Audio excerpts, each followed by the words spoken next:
ಹೋಗ್ಲಿ, ಮೈಥಿಲಿನ ಮನೆಯಿಂದ ಕಳಿಸ್ಬಿಟ್ರೆ? ಎಲ್ಲಿಗೆ? ಏನೋ ಅಕ್ಕ, ಏನ್ ಮಾಡ್ಬೇಕು ಅಂತ ಗೊತ್ತಾಗದೆ ಏನೇನೋ ಯೋಚನೆಗಳು ಬರ್ತಿದೆ.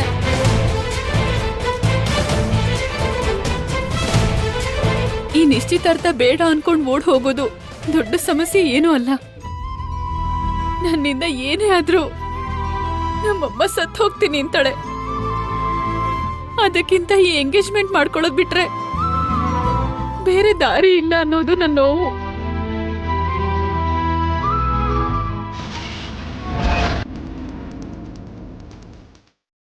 ಅಮ್ಮ,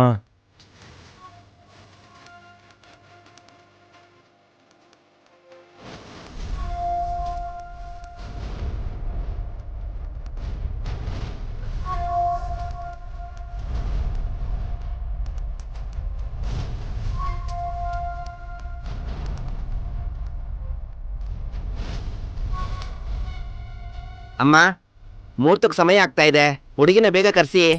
ಸಿರಿ, ಮೈಥಿಲಿನ್ ಕರ್ಕೊಂಡ್ ಬಾ. ಏನೋ ಒಂದ್ ಮಾಡಿ ಅಕ್ಕ. ಮೈಥಿಲಿ, ಭಗವಂತನ ಮೇಲೆ ಭಾರ ಹಾಕು. ಚಿಕ್ಕಮ್ಮನಿಗಿಲ್ಲ ಅಂದು ಈಗಿಂದೀಗ್ಲೇ ನೀನೇನು ಮಾಡಕ್ಕಾಗಲ್ಲ.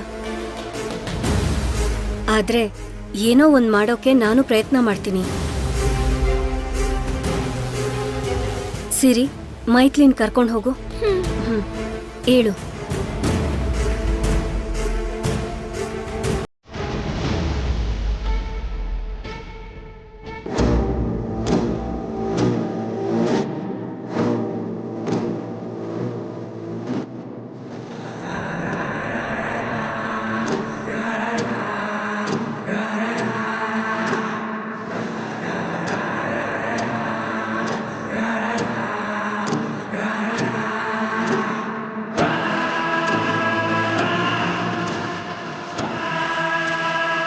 ಅಬ್ಬಬ್ಬಬ್ಬಬ್ಬಬ್ಬ, ಬಂಗಾರದ ಗೊಂಬೆ ಥರ ಇದೆಯಾ ಬಂಗಾರ.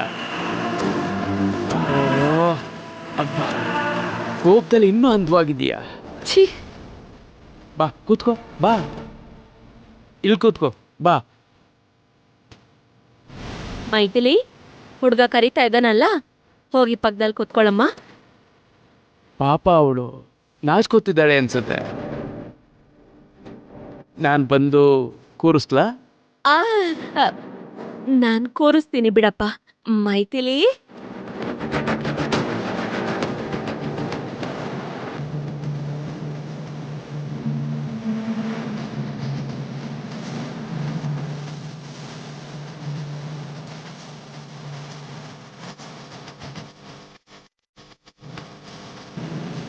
ಏನು ದುಃಖ ಪಡ್ತಿದೀಯಾ? ಅವನನ್ನ ಮಿಸ್ ಮಾಡ್ಕೊಂಡಿದ್ದಕ್ಕೆ ತುಂಬ ಫೀಲ್ ಮಾಡ್ಕೊಂಡಂಗೆ ಇದೆಯಲ್ಲ.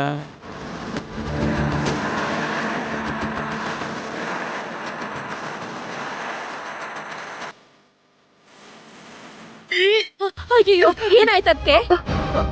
ಆಗ್ಲೇ ಸ್ವೀಟ್ ತಿಂದಾಗ್ಲಿಂದ ಒಂದೇ ಸಮನ ವಾಂತಿ ಬರೋ ತರ ಅನಿಸ್ತಿದೆ. ಅಯ್ಯೋ ಅಕ್ಕೆ,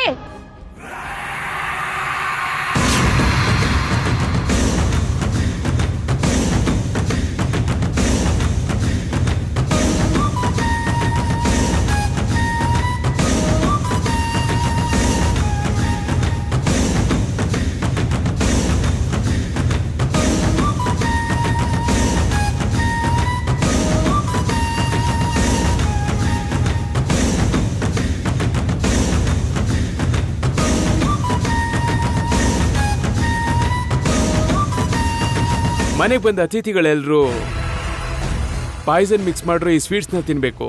ವಾಂತಿ ಹೊಟ್ಟೆ ನೋವು ಆಗಿ ಒಬ್ಬೊಬ್ರು ಹಾಸ್ಪಿಟ್ಲ್ ಪಾಲಾಗ್ಲಿ. ಆ ಆರೋಪ ಸ್ವೀಟ್ ಮಾರಿರೋ ಜಾನಕಿ ರಾಮಯ್ಯ ಶಾಪಿಗೆ ಸುತ್ಕೋಬೇಕು. ಪೊಲೀಸ್ನವರು ಆ ಕುಟುಂಬ ಪೂರ್ತಿ ಅರೆಸ್ಟ್ ಮಾಡಿ ಜೈಲಿಗೆ ಕಳಿಸ್ಬೇಕು. ಆಗ್ಲೇ ನನಗೂ ಮೈಥಿಲಿಗೂ ಇರೋ ಅಡ್ಡ ತೊಲಗಿ ಹೋಗುತ್ತೆ.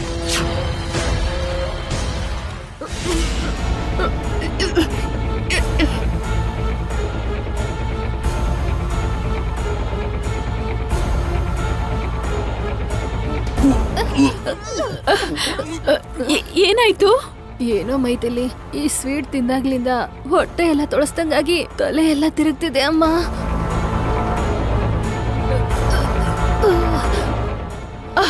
ಅಯ್ಯೋ ಆಂಟಿ ಏನಾಯ್ತು ಆಂಟಿ ಆಂಟಿ ಆಂಟಿ ಆಂಟಿ ಏನಾಯ್ತು ಆಂಟಿ ಕಣ್ ತೆಗೀರಿ ಆಂಟಿ ಆಂಟಿ ಆಂಟಿ ಏನಾಯ್ತು ಆಂಟಿ ತಡ್ಕೊಳಕ್ ಆಗ್ತಿಲ್ಲ. ಅಯ್ಯೋ ಕರ್ಕೆ ಬರ್ತಾ ಇದೆ. ಮೈಥಿಲಿ ಫುಡ್ ಪಾಯ್ಸನ್ ಆಗಿರ್ಬೇಕು ಅನ್ಸುತ್ತೆ. Food poison? ಹೌದು, ಸ್ವೀಟ್ ತಿಂದಾಗಿಂದ ಈಗ ಅನಿಸ್ತಾ ಇದೆ. ಮೈಥಿಲಿ ವಾಂತಿ ಮತ್ತೆ ಹೊಟ್ಟೆನೂ ಬರ್ತಿದೆ ಅಂದ್ರೆ ಖಂಡಿತ ಫುಡ್ ಪಾಯ್ಸನ್ನೇ ಮೈಥಿಲಿ. ಫುಡ್ ಪಾಯ್ಸನ್ ಅಂದ್ರೆ ನಾವು ಜಾನಕಿ ರಾಮಯ್ಯ ಸ್ವೀಟ್ ಶಾಪ್ ಅಲ್ಲಿ ಕೊಂಡ್ಕೊಂಡು ಸ್ವೀಟ್ಸ್ ನಲ್ಲಿ ಪಾಯ್ಸನ್ ಬೆರೆಸಿರ್ಬೋದು ಅಂತೀರಾ? ಅಮ್ಮ ಅಮ್ಮ ಅಮ್ಮ ಅಮ್ಮ ಊರಲ್ಲಿ ಅಷ್ಟೊಂದೆಲ್ಲ ಅಂಗಡಿ ಇದ್ರು ಆ ಅಂಗಡಿನೇ ಗತಿ ಅಂತ ಯಾಕಯ್ಯ ಅಲ್ಲಿ ತಗೊಂಡೆ? ಆ ಸ್ವೀಟ್ಸ್ ತಿಂದು ಇಲ್ಲಿ ನೋಡು ವಾಂತಿ ಆಗ್ತಿದೆ, ಹೊಟ್ಟೆ ನೋವಿಂದ ವಿಲ್ವಿಲ ಅಂತ ಓದಾಡ್ತಿದ್ದಾರೆ. ಅರ್ಜೆಂಟ್ ಆಗಿ ಆಂಬ್ಯುಲೆನ್ಸ್ ಫೋನ್ ಮಾಡಿ. ಫೋನ್ ಮಾಡ್ಬೇಕಾಗಿರೋದು ಆಂಬುಲೆನ್ಸ್ ಕಲ್ಲ, ಪೊಲೀಸ್ನವ್ರಿಗೆ. ಪೊಲೀಸನ್ ಕರ್ಸ್ಬೇಕಾ? ಹೌದು, ಇಂಥ ಕೆಟ್ ಸ್ವೀಟ್ಸ್ ಮಾರಿ ಮನುಷ್ಯರು ಪ್ರಾಣದ ಜೊತೆ ಚೆಲ್ಲಾಟ ಆಡ್ತಿರೋದಕ್ಕೆ ಆ ಜಾನಕಿ ರಾಮಯ್ಯನ ಅವ್ರ ಫ್ಯಾಮಿಲಿನ ಪೊಲೀಸ್ನವ್ರಿಗೆ ಹಿಡ್ಕೊಡ್ಬೇಕು. ಆ ಸ್ವೀಟ್ ಶಾಪ್ ನ ಮುಚ್ಚಿಸ್ಬೇಕು.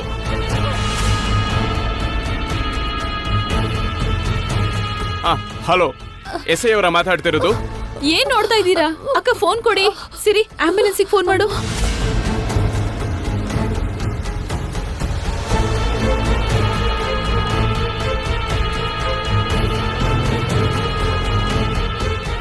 ಇದಕ್ಕೂ ಮೊದಲು ಅಮ್ಮ ಮತ್ತೆ ಶಿವರಾಜ್ ಇಬ್ರು ಜಾನಕಿ ರಾಮಯ್ಯ ಸ್ವೀಟ್ ಶಾಪಿಗೆ ಹೋಗಿ ಸ್ವೀಟ್ಸ್ ಕೊಂಡ್ಕೊಂಡ್ ಬಂದಿದ್ದು ಆ ಸ್ವೀಟ್ ಶಾಪ್ ನ ಮುಚ್ಚಿಸಿ ಅರೆಸ್ಟ್ ಮಾಡ್ಸಕ್ಕ. ಇದೆಲ್ಲ ಕುತಂತ್ರನಾ ಇಲ್ಲ ನಿಜವಾಗ್ಲೂ ಫುಡ್ ಪಾಯ್ಸನ್ ಆಗಿದ್ಯಾ? ಆಂಟಿ ಆಂಟಿ ಏನೂ ಆಗಲ್ಲ ಆಂಟಿ, ಏನೂ ಆಗಲ್ಲ, ಸ್ವಲ್ಪ ತಡ್ಕೊಳ್ಳಿ. ಏನ್ ಇನ್ಸ್ಪೆಕ್ಟ್ರೆ ನೀವು ಹೇಳ್ತಾ ಇರೋದು? ನಮ್ಮ ಅಂಗಡಿಲಿ ತಗೊಂಡೋಗಿರೋ ಸ್ವೀಟ್ಸು ಫುಡ್ ಪಾಯ್ಸನ್ ಆಗಿದ್ಯಾ? 5-6 ಜನ ಹಾಸ್ಪಿಟಲ್ನಲ್ಲಿ ಅಡ್ಮಿಟ್ ಆಗಿದಾರಾ? ಹೌದು ಮೇಡಮ್, ಹಾಸ್ಪಿಟಲ್ನಲ್ಲಿ ಎಲ್ರಿಗೂ ಚಿಕಿತ್ಸೆ ನಡೀತಾ ಇದೆ. ಅವರಲ್ಲಿ ಎಷ್ಟು ಜನ ಬದುಕ್ತಾರೋ ಎಷ್ಟು ಜನ ಸಾಯ್ತಾರೋ ಅನ್ನೋದನ್ನ 24 ಗಂಟೆ ಏನು ಹೇಳಕ್ಕಾಗಲ್ಲ ಅಂತ ಡಾಕ್ಟರ್ ನಮ್ಗೆ ಹೇಳಿದ್ರು. ಅವರಲ್ಲಿ ಯಾರೇ ಒಬ್ರು ಸತ್ರು ಈ ಸ್ವೀಟ್ ಶಾಪ್ಗೆ ಓನರ್ ಆಗಿರೋ ನಿಮ್ಮನ್ನ ಅರೆಸ್ಟ್ ಮಾಡಬೇಕಾಗತ್ತೆ. What nonsense! ಅದು ನಮ್ಮ ಶಾಪಲ್ಲಿ ಮಾಡಿರೋ ಸ್ವೀಟ್ಸ್ ತಿಂದು ಅದರಿಂದ ಫುಡ್ ಪಾಯ್ಸನ್ ಆಗಿ ಎಲ್ಲರೂ ಹಾಸ್ಪಿಟಲೈಸ್ ಆಗಿದ್ದಾರಾ? ನೀವು ಕರೆಕ್ಟ್ ಅಡ್ರೆಸ್ಗೆ ಬಂದಿದ್ದೀರಾ? ಹೌದು, ನಮ್ ದುರಾದೃಷ್ಟಕ್ಕೆ ನಮ್ ಮನೇಲಿ ನಡೀತಿರೋ ಫಂಕ್ಷನ್ಗೆ ನಿಮ್ ಶಾಪಿಂದಾನೇ ಸ್ವೀಟ್ಸ್ ತಗೊಂಡ್ವಿ, ಅದು ಈಗ ಪಾಯ್ಸನ್ ಆಗಿದೆ. ತಿಂದವರು ಹಾಸ್ಪಿಟಲ್ ಪಾಲಾಗಿದ್ದಾರೆ. ಇದೆಲ್ಲ ನಿಮ್ ಶಾಪಲ್ಲಿ ಸ್ವೀಟ್ಸ್ ತಗೊಂಡಿದ್ದಕ್ಕೆ. ಮುಚ್ಚುಬಾಯ್! ಎಷ್ಟೋ ವರ್ಷಗಳಿಂದ ನಡೀತಾ ಇರೋಂಥ ಕಂಪನಿ ಇದು. ಇದುವರೆಗೂ ಒಂದು ಕಪ್ಪು ಚುಕ್ಕೆನೂ ಇಲ್ಲ. ಅಂಥದ್ರಲ್ಲಿ ನಮ್ ಸ್ವೀಟ್ಸ್ ಅಲ್ಲಿ ಕಲಬೆರಕೆ ಆಗಿ ಫುಡ್ ಪಾಯ್ಸನಿಂಗ್ ಆಗಿದೆ ಅಂದ್ರೆ ನೀವೇ ಏನೋ ಮಾಡಿರ್ತೀರಾ. ನಮ್ ಹತ್ರ ತಗೊಂಡಿದ್ ಸ್ವೀಟ್ಸ್ ಅಲ್ಲಿ ನೀವೇ ಏನೋ ಬೆರೆಸಿದೀರಾ. ಆ ಆರೋಪನ ನಮ್ ಸ್ವೀಟ್ ಶಾಪ್ ಮೇಲೆ ಹಾಕೋದಕ್ ನೋಡ್ತಾ ಇದ್ದೀರಾ. ನನ್ನ ಅನುಮಾನ ಕೂಡ ಅದೇ ರೀ. ಇವ್ರ ಹತ್ರ ಕೊಂಡ್ಕೊಂಡಿರೋ ಸ್ವೀಟ್ಸ್ ಆದ್ರೆ ಯಾವ ಪ್ರಾಬ್ಲಮೂ ಇಲ್ಲ. ಮನೆಗ್ ಬಂದ್ಮೇಲೆ ಈ ತರದ್ ಎಲ್ಲಾ ಪ್ರಾಬ್ಲಮ್ಸು ಬಂದಿದ್ದು ಅಂದ್ರೆ ಈ ಶಿವರಾಜ ಏನೋ ಮಾಡಿರ್ತಾನೆ. ನೀನ್ ಬಾಯ್ ಮುಚ್ಚೆ. ನಷ್ಟ ಆಗಿದ್ದು ನಮ್ಮ ಮನೆಗೆ, ಕಷ್ಟ ಆಗಿದ್ದು ನಮ್ಮ ಅವರಿಗೆ. ಹೀಗಿರುವಾಗ ಅವ್ರಿಗೆ ಯಾಕೆ ಸಪೋರ್ಟ್ ಮಾಡ್ತೀಯಾ? ಮೈಥಿಲಿ ಹೇಳೋದ್ರಲ್ಲಿ ತಪ್ಪೇನಿದೆ? ನಡೆದಿರೋದಕ್ಕೂ ಈ ಸ್ವೀಟ್ ಶಾಪ್ಗೂ ಯಾವ ಥರದ ಸಂಬಂಧನೂ ಇಲ್ಲ ಅಂತ ಅವಳೇ ಹೇಳ್ತಿದ್ರೆ ನೀವೇನು ಇಲ್ಲಿ ತಗೊಂಡಿರೋ ಸ್ವೀಟ್ಸ್ ಇಂದ ಇಷ್ಟೆಲ್ಲ ಅನರ್ಥ ನಡೀತು ಅಂತಿದ್ದೀರಾ? ಇದ್ರಲ್ಲಿ ಸತ್ಯ ಏನು ಅಂತ ನೀವೇ ಕಂಡುಹಿಡಿಬೇಕು ಇನ್ಸ್ಪೆಕ್ಟರ್.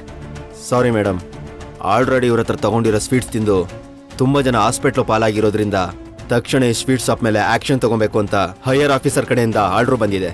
ನಿಜ ಏನಂತ ತಿಳಿಯೋವರೆಗೂ ಈ ಶಾಪ್ನ ಸೀಸ್ ಮಾಡ್ತಾ ಇದ್ದೀವಿ.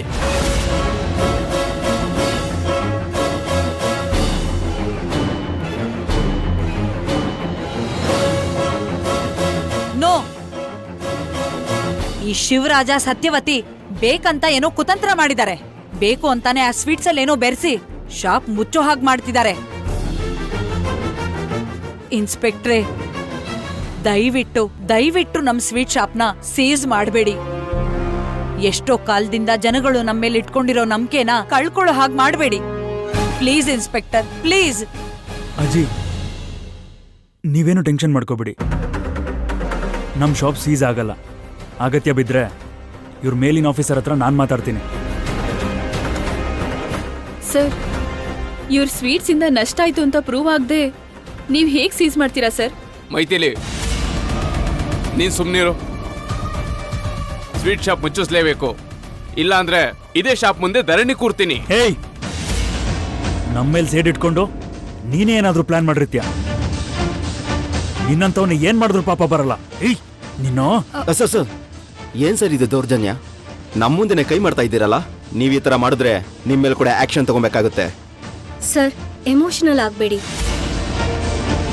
ಇಲ್ಲಿ ನೋಡಿ ಇನ್ಸ್ಪೆಕ್ಟರ್, ನಿಜವಾಗ್ಲೂ ಏನಾಯ್ತೋ, ಎಲ್ಲಿ ಮಿಸ್ಟೇಕ್ ಆಯ್ತೋ, ಅಥವಾ ನಿಜವಾಗ್ಲೂ ಸ್ವೀಟ್ಸ್ ಅಲ್ಲಿ ಪಾಯ್ಸನ್ ಇದೆಯಾ ಅನ್ನೋದನ್ನ ನೀವು ಸ್ವಲ್ಪ ಡೀಟೇಲ್ ಆಗಿ ಎನ್ಕ್ವೈರಿ ಮಾಡಿದ್ರೆ ಒಳ್ಳೇದು.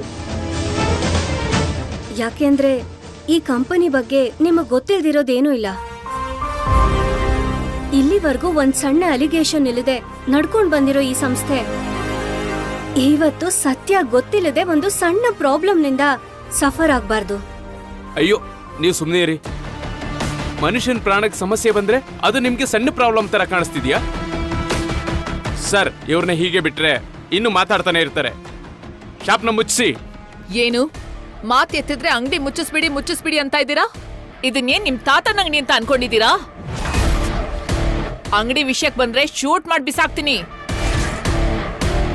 ಮೇಡಮ್ ಪ್ಲೀಸ್, ನಮ್ಮ ಡ್ಯೂಟಿಗೆ ಅಡ್ಡ ಬಂದ್ರೆ ನಿಮ್ಮೆಲ್ಲರ ಮೇಲೆ ಆಕ್ಷನ್ ತಗೋಬೇಕಾಗುತ್ತೆ.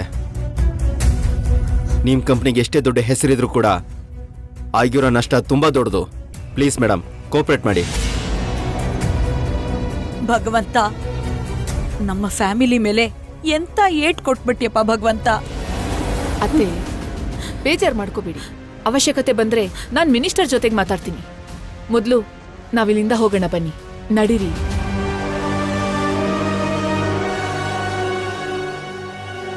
ಬನ್ನಿ ಅತ್ತೆ, ಹೋಗೋಣ.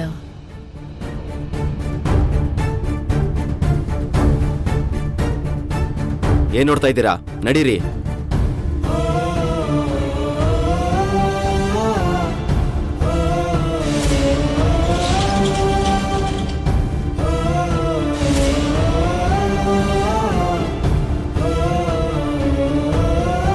ನಿಮ್ಮ ಹತ್ರ ತಗೊಂಡಿರೋ ಸ್ವೀಟ್ಸ್ ಅಲ್ಲಿ ಯಾವುದೇ ರೀತಿ ಫುಡ್ ಪಾಯ್ಸನ್ ಇಲ್ಲ ಅಂತ ಲ್ಯಾಬ್ ರಿಪೋರ್ಟ್ ಬಂದ್ಮೇಲೆನೆ ಮತ್ತೆ ಈ ಶಾಪ್ನ ಓಪನ್ ಮಾಡಕ್ಕಾಗೋದು.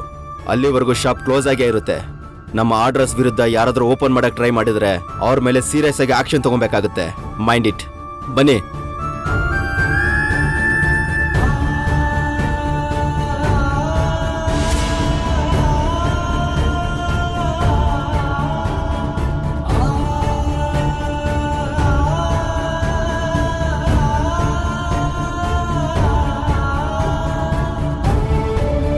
ನಮ್ಮ ಅಂಗಡಿ ಮುಚ್ಚಿಬಿಟ್ರು ಕಣೋ.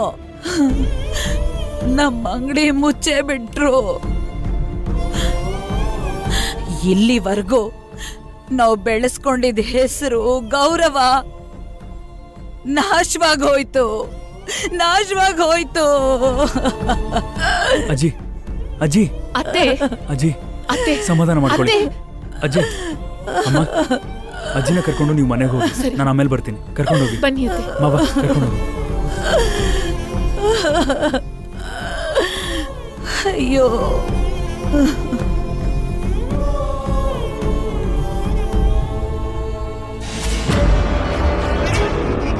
ಲೋ, ನನ್ನ ಹೆಂಡತಿ ಆಗೋಳ್ ತಂಟೆಗೆ ಬಂದ್ರೆ ಪರಿಣಾಮ ಹೀಗೆ ಇರುತ್ತೆ ಕಣೋ. ಏಯ್, ನೀನು ಸುಮ್ಮನೆ ಬಿಡಲ್ಲ ಕಣೋ. ಬಿಡಿ ಶಿವರಾಜ್, ಬೇಕು ಅಂತಾನೆ ತುಂಬಾ ಗಲಾಟೆ ಮಾಡ್ತಾ ಇದ್ಯಾ? ಇವ್ರ ಶಾಪ್ ಮುಚ್ಚೋದಕ್ಕೆ 100% ನೀನೇ ಕಾರಣ ಅಂತ ನನಗ್ ಚೆನ್ನಾಗ್ ಗೊತ್ತು.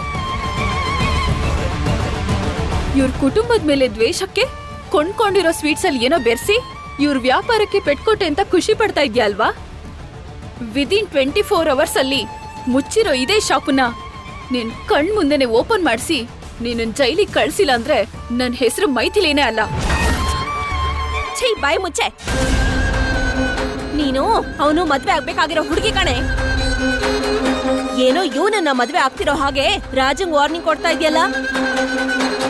ಮೈಥಿಲಿ ಹೇಳೋದ್ರಲ್ಲಿ ತಪ್ಪೇನಿದೆ? ತಪ್ಪನ್ನ ತಪ್ಪು ಅಂತ ಹೇಳೋದಿಕ್ಕೆ, ಮಾಡಿರೋ ತಪ್ಪನ್ನ ತಿದ್ಕು ಅಂತ ವಾರ್ನಿಂಗ್ ಕೊಡೋಕೆ ಕಟ್ಕೊಂಡಿರೋ ಹೆಂಡತಿನೇ ಆಗ್ಬೇಕು ಅಂತೇನಿಲ್ಲ. ಬುದ್ಧಿ ಜ್ಞಾನ ಇದ್ರೆ ಸಾಕು. ಇಲ್ ನೋಡಿ, ನಿಮ್ ಸ್ವೀಟ್ ಶಾಪ್ ಅಲ್ಲಿ CC ಕ್ಯಾಮ್ರಾ ಇದೆಯಾ? CC ಕ್ಯಾಮ್ರಾ ಇದೆ, ಆದರೆ ಅದು ವರ್ಕ್ ಆಗ್ತಿಲ್ಲ. ಸೊ ಇಲ್ಲಿ ಏನು ನಡೀತೋ ರೆಕಾರ್ಡ್ ಆಗಿರೋ ಚಾನ್ಸೇ ಇಲ್ಲ. ಮತ್ತೀಗ ಏನ್ ಮಾಡೋದು? Don't worry. ಈ ಶಿವರಾಜ್ ಸ್ವೀಟ್ ತಗೋಬೇಕಾದ್ರೆ ನನ್ನ ಫೋನಲ್ಲಿ ವಿಡಿಯೋ ಶೂಟ್ ಮಾಡಿದ್ದೀನಿ.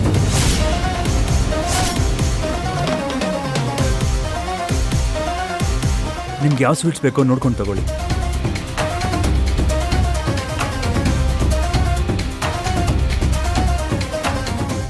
ಹೇ,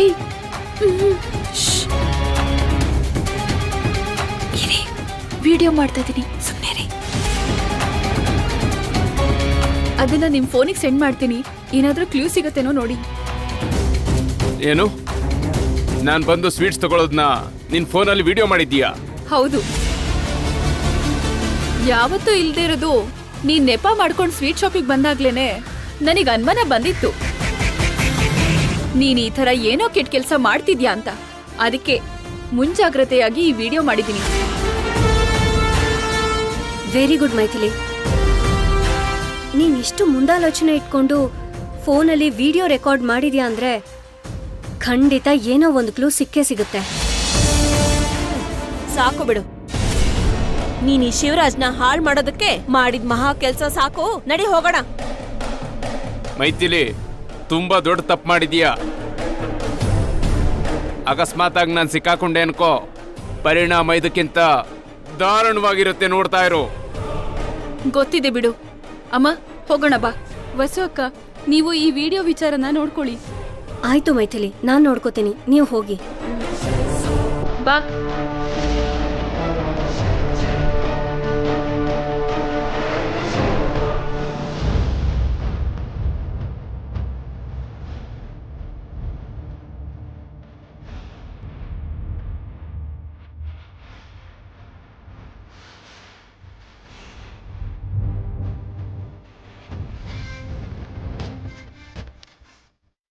ನನಗೂ ಆ ವಿಡಿಯೋ ಸೆಂಡ್ ಮಾಡಿ. ಕಳ್ಸಿದ್ದೀನಿ. Okay madam. ನಾನು ಬೇಗ ಎನ್ಕ್ವೈರಿ ಮಾಡಿಸ್ತೀನಿ. ಸರಿ, ನೀವು ಹೋಗಿ. ಇನ್ನೂ ಏನಾದ್ರೂ ಕ್ಲೂ ಸಿಗುತ್ತಾ ಅಂತ ನಾನು ನೋಡ್ತೀನಿ. ಆಯ್ತು.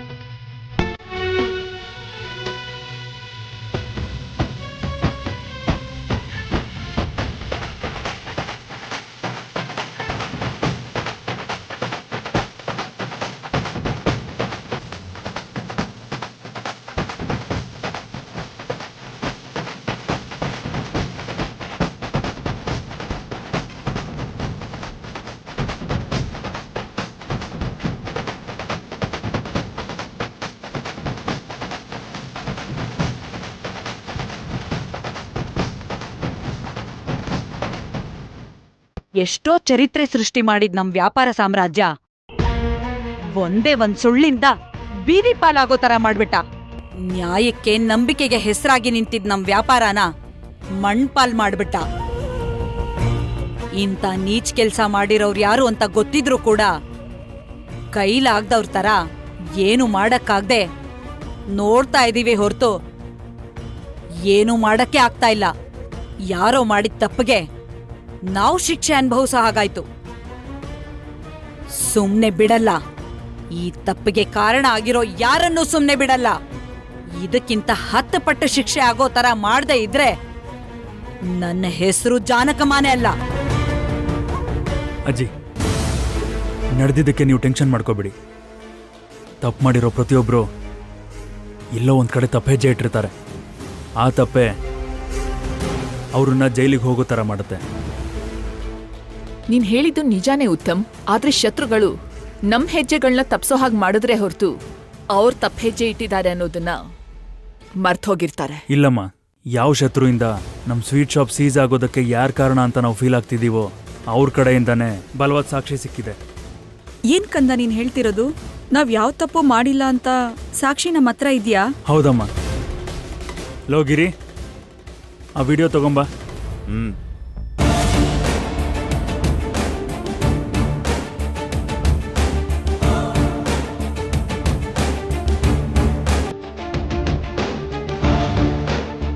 ಲವ್ ನಿಲ್ಸು. ಎಲ್ಲರೂ ನೋಡಿದ್ರಾ?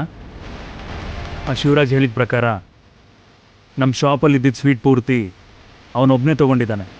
ಆ ಸ್ವೀಟ್ ತಿಂದು ತುಂಬ ಜನ ಹಾಸ್ಪಿಟಲೈಸ್ ಆದ್ರಂತೆ. ಅದೇ ತಾನೇ ಅವನು ನಮ್ಮ ಶಾಪ್ ಮೇಲೆ ಕೊಟ್ಟಿರೋ ಕಂಪ್ಲೇಂಟ್. ಹೌದು, ನೀನು ತೋರಿಸಿರೋ ವಿಡಿಯೋ ಪ್ರಕಾರ ಅವನಿಗಿಂತ ಮುಂಚೆ ಯಾರೋ ಒಬ್ಬರು ಆಂಟಿ ಬಂದು ಸ್ವೀಟ್ ತಗೊಂಡ್ರಲ್ಲ. ಎಸ್, ಅಷ್ಟೇ ಅಲ್ಲದೆ ಅವನಾದ್ಮೇಲೆ ಇನ್ನೊಬ್ಬ ವ್ಯಕ್ತಿ ಕೂಡ ಬಂದು ಸ್ವೀಟ್ ತೊಗೊಂಡಿದ್ದಾನೆ. ಗಿರಿ ಪ್ಲೇ ಮಾಡು.